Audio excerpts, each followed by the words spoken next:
Middle East is roiling. So much has happened in the last 48 hours. The escalation of violence between Israel and Iran-backed proxies across the Middle East threatens to bring both sides closer to all-out regional war. Now let's recap. Israel struck multiple fronts, including a long-distance attack on Yemen. Israel warplanes flew more than 1,000 miles to attack power plants and shipping facilities run by the Iranian-backed Houthis. Then Israel bombed Beirut on Friday night and killed the head of Hezbollah, Hassan Nasrallah. Nasrallah was the political, militant, and spiritual leader of the Iranian-backed group. He was considered by his followers to be invincible, having eluded Israel for 32 years, but not anymore. He was also responsible for victory over the IDF with the war with Israel in 2006. Intense bombing over the weekend has now displaced 1 million Lebanese. Let's not forget Gaza, where Hamas is coming up on a year at war with Israel. Israel struck Gaza again as well this weekend. Israeli military officials said no decision had been made on a major ground operation into Lebanon, but some analysts believe it is imminent. Netanyahu said Sunday that his goal is to create a new balance of power in the Middle East in which Israel's status is unquestioned. And Netanyahu released a video this morning addressed directly to the Iranian people, saying that his quarrel, Israel's fight, is not with the people of Iran, but with their regime, etc., etc. This is a major escalation of the war. I feel like we've been saying that a lot lately. Right. Nasrallah being taken out.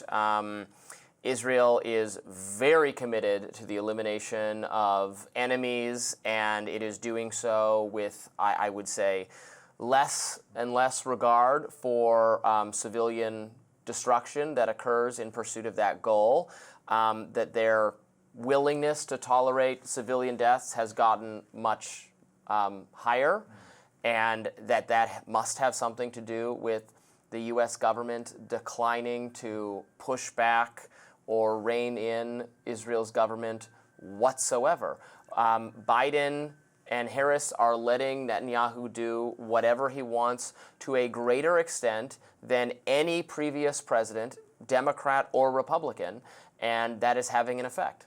I mean, I just think the thing is a catastrophe top to bottom, really, politically, strategically, morally, kicked off, well, arguably kicked off. I'll get into difficulties here because it's a long conflict that has taken part in that part of the world. The attack of October 7th clearly marked a new phase and sparked what has ensued since then. What has ensued since then has been the Israelis killing approximately 40,000 people in Gaza and now expanding the war. During the time that has happened, they have received enormous support from the United States, politically, militarily, diplomatically.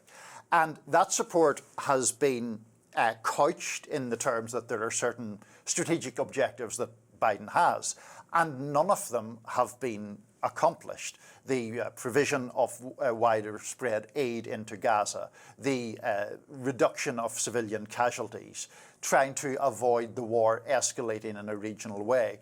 All of those things have failed, and we keep hearing these reports that President Biden is really very angry. He's very annoyed, and that just keeps getting stated over and over again, and he keeps shipping bombs to Israel.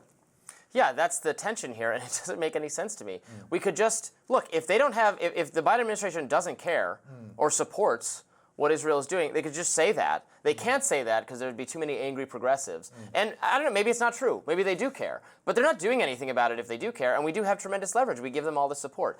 If there's like quadrants here, like we should support them and we should tell them what to do. We should support them and not tell them what to do. We should not support them and tell them what to do, or we should not support them and not tell them what to do. I'm in the we should not support them and not tell them what to do quadrant. I would take the position that this is their war, and Israel has determined that this is necessary to its safety and security, and it was attacked horrifically by terrorist organizations, but it's really their problem, not ours, that our support, our financial support, might be emboldening them beyond what is actually in their own best interest, and if that's the case, I don't want to be a part of it, and it harms U.S. security because we are blamed for the things that goes on. But I don't necessarily want to second guess it, but I don't want to be involved. I think that's where many of the American people are. That is not where its government is. Well, what I would argue about that point is to say, I would rather not be involved and it's up to the Israelis to do what they like. If we weren't involved, the Israelis logistically and militarily couldn't do what they're doing. So a suspension Then of fine. American support, well, I agree, fine. I mean, I think that if American support was pulled back, I would argue that that would plainly have the consequence of curbing a lot of the most egregious behavior on the part of Israel, on the part of the IDF, where they feel that they can act with relative impunity and still rely upon almost continual United States support, which I think is wrong morally, and I think it's wrong politically. You know more about this region of the world than I do. What is the reaction to this now deaths of top Hezbollah leader, someone who'd been in power there for 30 years? How is Iran's leadership going to respond? Well, in terms of the Hezbollah issue and the killing of Hassan Nasrallah, I see that there's now an acting leader of Hezbollah. That person is out saying, essentially, right, you know, the struggle continues. And didn't the immediate replacement get killed as well? I think there was replacement number. There was a Hamas. The major Hamas guy in Lebanon, you know, which gets confusing because people think Hamas, Gaza, Hezbollah, Lebanon. The senior Hamas guy in Lebanon also got killed, I believe. But in terms of the whole theory behind this, I don't think in general terms killing the leader of radical groups tends to destroy that group. I mean, those groups are products of an ideology. It is certainly the case that in Hezbollah's instance, it is very dependent upon aid from Iran. Iran isn't going to back away from this. They're going to keep supporting Hezbollah. They think there is a strategic reason to do that. Although they've not been thrilled with all of Hezbollah's actions. Right, and there's a danger because they want tension with Israel, but not all-out direct war between the two sides. And so there's this very dangerous game about trying to manage a conflict that involves violent actions but doesn't involve, for the most part, Israel bombing Tehran or Tehran bombing Tel Aviv.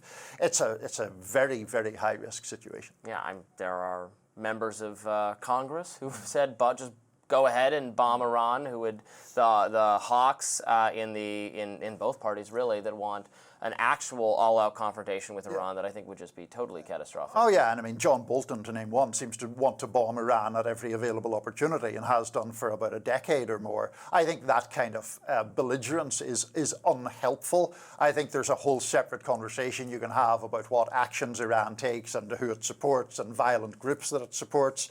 But this idea that the United States can just sort of careen around the world, either sending military in or supporting foreign militaries or bombing places, I think that is ill-advised. Yes, I do as well. It's certainly hurting the Democratic Party right now because it's a difficult coalition they have to keep going, and I'm baffled by the lack of strategy being articulated every day. Well, we don't like what they're doing, but we're not going to do anything about it. And it just that seems to be the weakest position of all. We're against it, but we're not going to lift a finger to stop it. And very directionless and doesn't assuage any of the people on either side of the Democratic coalition or beyond it. Because what you're saying is, we don't approve of this action that we're going to facilitate by assisting the people who are taking those actions. It seems to make no sense in that regard. We'll be back with more Rising right after this. Stay tuned.